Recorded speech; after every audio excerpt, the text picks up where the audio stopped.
இன்றைக்கு எனக்கு கொடுக்கப்பட்டிருக்கிற தலைப்பு கலைஞரின் நகைச்சுவை என்பதாகும். பொதுவாக உலக பெருந்தலைவர்கள் பலருக்கும் நகைச்சுவை என்பது இயல்பான ஒன்றாக இருக்கும் என்று சொல்வார்கள். நகைச்சுவை உணர்வு என்பதே ஒரு தலைமைத்துவ பண்பு. அப்படிப்பட்ட நகைச்சுவை உணர்வோடு மொழி ஆளுமையும் சேர்ந்தது என்று சொன்னால் தேனோடு கலந்த பலாச்சுளை, அதுதான் கலைஞரின் நகைச்சுவை. நான் பார்க்கிறேன் வரலாற்றிலே அக்பருக்கு பீர்பால், கிருஷ்ணதேவராயருக்கு தெனாலிராமன் போன்றவர்கள் எல்லாம் மன்னர் மனச்சோர்வோடு இருக்கும்போது, மன உளைச்சலோடு இருக்கும்போது அருகாமையில் இருந்து சிரிப்பு மூட்டி அவரை மகிழ்வுபடுத்துகிற பெரும்பணியை ஆற்றுவார்கள் என்று வரலாறு சொல்கிறது.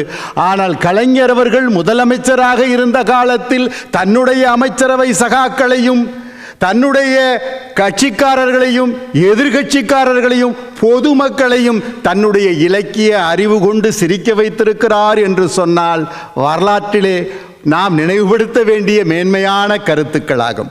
கலைஞர் அவர்களுடைய பேச்சிலே விஞ்சி நிற்பது நகைச்சுவை உணர்வா அல்லது சிந்தனை ஆற்றலா என்று ஒரு பட்டிமன்றத்தை ஏற்பாடு செய்தால் நகைச்சுவையின் வாயிலாக சிந்தனை ஆற்றலை பெருக்கியவர் என்றுதான் தீர்ப்பு சொல்ல வேண்டியிருக்கும். கலைஞருடைய பேச்சிலே நகைச்சுவை என்று சொல்லுகிற பொழுது ஏதோ விழுந்து விழுந்து சிரிப்பதற்கான நகைச்சுவை என்று நீங்கள் கருதிவிடக்கூடாது.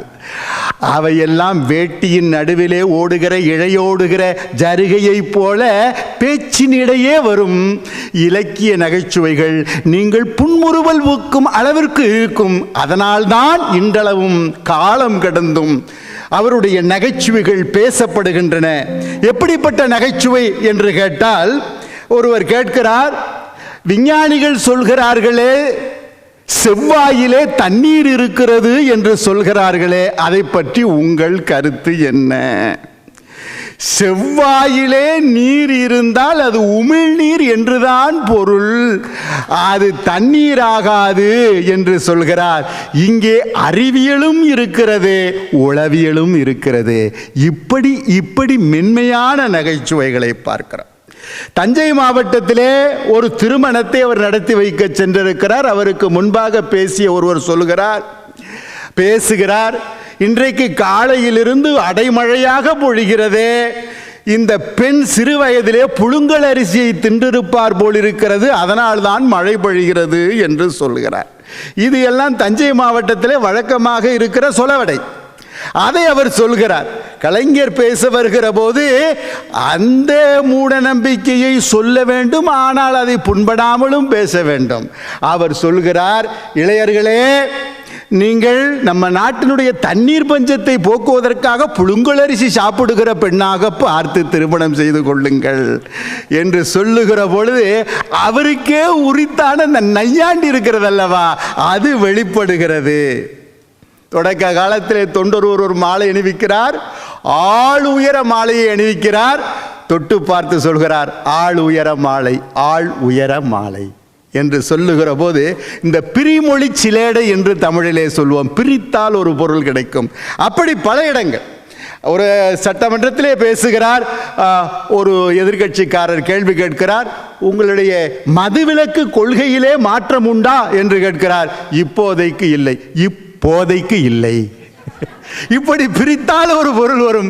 இப்படி ஒரு பல இடங்களிலே பார்க்கிறேன். சத்தியமேவ ஜெயத்தே என்பது இந்தியாவினுடைய லட்சணை. அது தமிழக அரசினுடைய லட்சணையாக மொழி மாற்றம் செய்ய வேண்டும். எப்படி செய்தார் என்றால், சத்தியமேவ ஜெயத்தே என்பதை வாய்மையே வெல்லும் என்று மொழிபெயர்த்தார். நிருபர்கள் எல்லாம் கேட்டார்கள், வாய்மையே வெல்லும் என்று மொழிபெயர்த்திருக்கிறீர்களே, இது சரியான மொழிபெயர்ப்பு தானா என்று கேட்டார்கள்.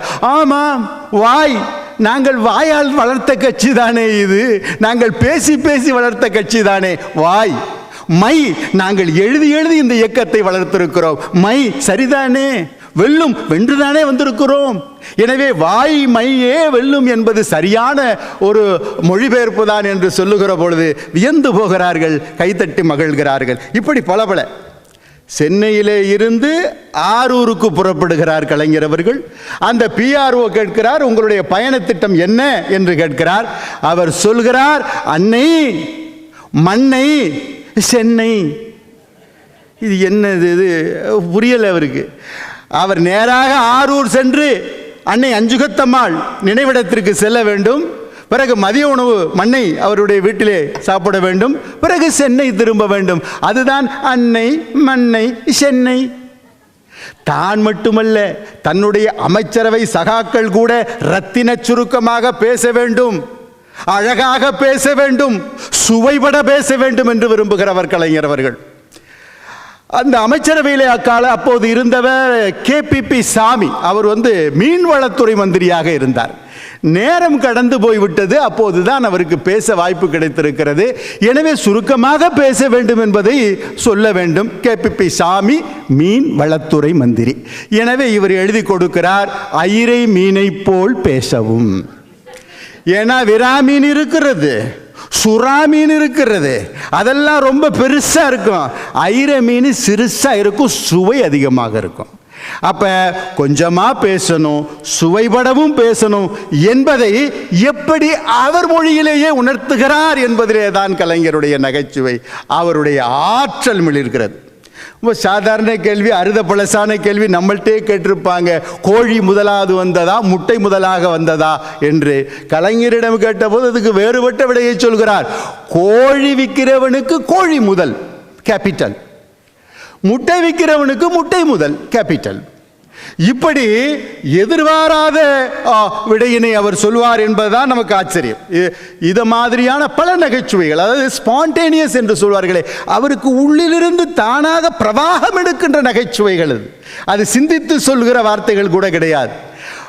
ஒரு இடத்துல AP நாகராஜன் அவர்களுடைய திரைப்படம் 100வது நாள் நவராத்திரி, அந்த படம், அதுக்கு பேச கூப்பிட்டுருக்காங்க. அவர் தலைமை ஏற்று உரை நிகழ்த்துகிறார், வாழ்த்துகிறார்.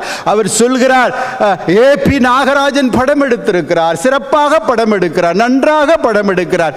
இயல்பாகவே அவர் படம் எடுக்கிறார், ஏனென்றால் அவர் நாகராஜன் அல்லவா என்கிறார்.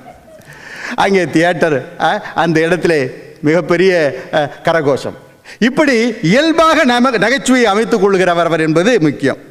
கலைஞர் அவர் சார்ந்திருக்கிற கட்சியினுடைய பொருளாளராக 1960 இருந்தார். நமக்கு தெரியும், பல இயக்கங்கள் நசிந்து போவதற்கு அடிப்படை காரணம் பொருளாதாரம் இல்லாமை தான். அப்போ ஒருத்தர் உண்டியல் ஏந்தி வராரு, கட்சிக்காரர் உண்டியல் வசூல் பண்ணிட்டு வராரு. சலக்கு சலக்குன்னு சத்தம் கேட்குது. கலைஞருடைய பேச்சுக்கு இடையூறாக இருக்கு. கோபப்பட்டு கத்துவாருன்னு பார்த்தா அவர் சொல்கிறாரு, இந்த பார்த்தீங்களா, அவர் சலக்கு சலக்குன்னு சத்தம் கேட்குது, எனக்கு இடைஞ்சலாக இருக்குல்ல, அதனால நீங்கள் காசா போடாமல் நோட்டா போடுங்க. அப்போ எப்படி மிதப்பில் கண்ணா இருக்கிறார் தூண்டில்காரரா? அக்காலத்திலெல்லாம் அவங்க பொருளாதார பலம் இல்லாத சூழலில் இந்த வழிச்செலவுக்கு கூட காசு கொடுக்கறதுக்கு வழி இல்லாத நிலை. அப்போ இவர் போய் பேசி முடிக்கிற நேரத்தில் கருணாகரன் என்னை அழைத்தார், என்னை வரும்படி அவர் அழைத்தார். அவர் வரும்படி என்னை அழைத்ததால், அப்படின்னா வரும்படி ரெடி பண்ணி வச்சுக்கணும்னு அர்த்தம். அப்படி ஒரு சூழலிலே தான் சார்ந்திருக்கிற இயக்கத்தை தனது கொள்கைக்காக அவர் பாடுபட்டிருக்கிறார் என்பதை பார்க்குறோம். சென்னையில் ஒரு தேர்தல் காலம். அப்போ மாவட்ட செயலாளரை பார்த்துட்டு, என்னப்பா என்ன வேலையெல்லாம் நடந்துக்கிட்டு இருக்கான்னு. தலைவரே, நான் பம்பரமாக சுற்றுறேன். பம்பரமாக சுற்றக்கூடாது, நின்ன இடத்துலையே சுற்றும் பம்பரம், நீ தொகுதி முழுக்களும் சுற்றணும் என்று சொல்லுகிற பொழுது அந்த குறும்பு, அது ஒரு கரும்பு. அவருக்கு இயல்பாக அமைகின்ற நகைச்சுவைகள். பொதுவாக நம்ம பார்த்தோம்னா இடுக்கண் வருகால் நகுக, அதுதான் முக்கியம். சந்தோஷமாக இருக்கும்போது பேசுறது, சிரிக்கிறது, மகிழ்றது வேறு. ஒரு இக்கட்டு ஏற்படும் போது அந்த இறுக்கத்தை குறைப்பதற்கு நகைச்சுவை பயன்படுமானால் ஒரு பண்பட்ட ஒரு மனிதனுக்கு மட்டுமே வாய்க்கும். 1994 கட்சி பிளவுபட்டது. அப்போ கட்சி பிளவுபட்டது அவருக்கு மிகப்பெரிய வேதனை தான். திருச்சியில் ஒரு கல்லூரியில் அவர் தலைமையேற்ற கவியரங்கம் நடக்குது. 10 கவிஞர்கள் வர வேணும். 3 கவிஞர்கள் புறக்கணித்து விட்டார்கள். ஊரார் என்கிற தலைப்பிலே, தென்றல் என்கிற தலைப்பிலே, நிலா என்கிற தலைப்பிலே பேச வர வேண்டிய கவிஞர்கள் வரவில்லை. மனம் உடைந்து போகிறார், குரல் உடைந்து போகிறது. ஆனாலும் இறுக்கத்தை குறைக்க வேண்டும் என்பதற்காக அவர் என்ன செய்கின்றார்? இந்த அரங்கத்திலே மாணவர்களுக்கான கவியரங்கம் என்று நினைத்து ஊரார் வரவில்லை. இது பகலிலே நடக்கிறது என்பதால் நிலா இங்கு வரவில்லை. இது குளிரூட்டுகின்ற அறையிலே நடக்கிறது என்பதனாலே இந்த தென்றல் வரவில்லை என்று சொல்லுகிற பொழுது குரல் உடைந்தாலும் அந்த இறுக்கத்தை குறைத்து விட வேண்டும் என்பதற்கு நகைச்சுவை பயன்படுத்துகிற அவருடைய பாங்கு இருக்கிறதே, அது பெரிய அழகு. பார்க்குறோம், அரசு ஊழியர்களுக்கு சலுகைகளை நிறையா கொடுத்துருக்கிறாருன்னு சொல்லிட்டு வள்ளுவர் கோட்டத்தில் நன்றி கூட்டம், பாராட்டு விழா. அதில் ஒருத்தர் சொல்கிறாரு, ஐயா கிள்ளிவளவன் முதலமைச்சர்னு. இவர் பேசும்போது சொல்கிறார், என்ன கிள்ளிவளவன் சொன்னீங்களே, நான் சலுகையை கிள்ளி கிள்ளியாக கொடுத்தேன், அள்ளி அள்ளி கொடுத்துருக்கல, என்ன அள்ளி வளவன் சொல்லுங்க அப்படிங்கிறாரு. இதெல்லாம் அவருக்கு அந்த இடத்தில் தோன்றுகின்ற நகைச்சுவை என்பதுதான் ரொம்ப முக்கியமானது. எள்ளல் நடைன்னு சொல்லுவாங்க. எள்ளல் நடைனா நகைச்சுவையில் ஒரு நடை எள்ளல், அதாவது நையாண்டி செய்து எதிரியை எள்ளி நகையாடுவதுன்னு பேர். இப்போ கூட இதை போட்டு காட்டினாங்க.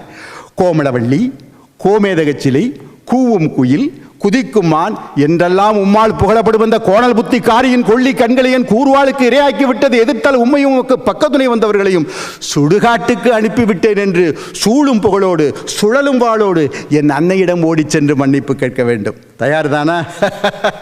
புருஷோத்தமன் போரிலே புலி, வாளெடுத்தால் வையம் கலங்கும், அவராய் இப்படி அஞ்சுவது? வாளின் விரல்களை சோதிக்க வேண்டிய உமது கைகள் வஞ்சகின் விரல்களை அல்லவா லைத்து கிடக்கிறது.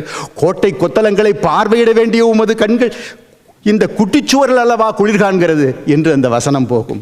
அது எள்ளல் நடை என்று பெயர். எனக்கு கொடுக்கப்பட்ட தலைப்பு நகைச்சுவை என்பதனாலே அதை நான் சுட்டுகின்றேன். இது எள்ளல் நடை. அடுத்து பார்க்கிற மலைக்கள்ளன் படத்தில் காட்சி, இவர் தான் கதை வசனம் எழுதியிருக்கார். நடிகர் யார் தெரியுமா? கட்டிலங்காளை, பேரழகன் ஆனழகன் எம்ஜிஆர். அவரும் பார்த்தோர் மயங்கும் பருவச்சிலை பானுமதி. ரெண்டு பேரும் அந்த காதல் காட்சியில் பார்த்துக்கிட்டே இருக்கணும், அவ்வளவு அழகாக இருக்கும். அப்படி அவங்க ரெண்டு பேரும் காதல் கதை அளந்து கொண்டிருக்கிறார்கள். இடையிலே எம்ஜிஆர் வரட்டுமா என்று கேட்பார். அப்படியே முகம் உடைந்து போய், முகம் சிறுத்து போய், எங்கே என்று பானுமதி கேட்பார். உன் அருகில் வரட்டுமா என்று கேட்டேன் என்று சொல்லுகிற பொழுது வரட்டுமா என்கிற இந்த சொல்லிலேயே விளையாண்டிருப்பார் கலைஞர். அதுதான் நகைச்சுவை, அதுதான் அழகு. அவர் பாடலிலே கூட நகைச்சுவை படைத்திருக்கிறார். இன்றைக்கு 74 ஆண்டுகளுக்கு முன்பு வெளிவந்த படம் மந்திரிகுமாரி.